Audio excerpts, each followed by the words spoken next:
রাজধানীর শ্যামলীর সিকেডি হাসপাতালে চাঁদাবাজি ও চিকিৎসক হেনস্থার ঘটনায় প্রধান অভিযুক্ত মঈনুদ্দিন সহ 7 জনকে গ্রেপ্তার করেছে র্যাব। সোমবার র্যাবের লিগ্যাল অ্যান্ড মিডিয়া উইং এর পরিচালক wing commander M Intekhab Chowdhury এ তথ্য নিশ্চিত করেন। তিনি জানান, চাঞ্চল্যকর এই ঘটনায় জড়িতদের বিরুদ্ধে আইনগত প্রক্রিয়া চলমান রয়েছে।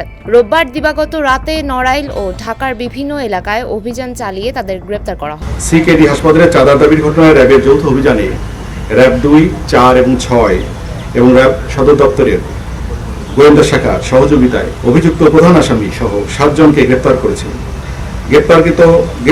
7 জনকে গ্রেপ্তারের নেতা মঈনুদ্দিন সহ 7 জনকে গ্রেপ্তার করতে সক্ষম হয়েছে র্যাব। নড়াইলের কালিয়া থেকে আটক করা হয়। মামলার তথ্য অনুযায়ী গত শুক্রবার সকালে মঈনের নেতৃত্বে একদল ব্যক্তি হাসপাতালে প্রবেশ করে বিশৃঙ্খলা সৃষ্টি করে এবং অপারেশন থিয়েটারে জোরপূর্বক ঢুকে পড়ে। ওই সময় ওটি ইনচার্জ আবু হানিফ হেনস্থার শিকার হন। পরদিন শেরেবাংলা নগর থানায় মামলা দায়ের করা হয়। অভিযোগে বলা হয়, অভিযুক্তরা দীর্ঘদিন ধরে চাঁদাবাজি দাবি ও বিভিন্নভাবে চাপ সৃষ্টি করে আসছিল।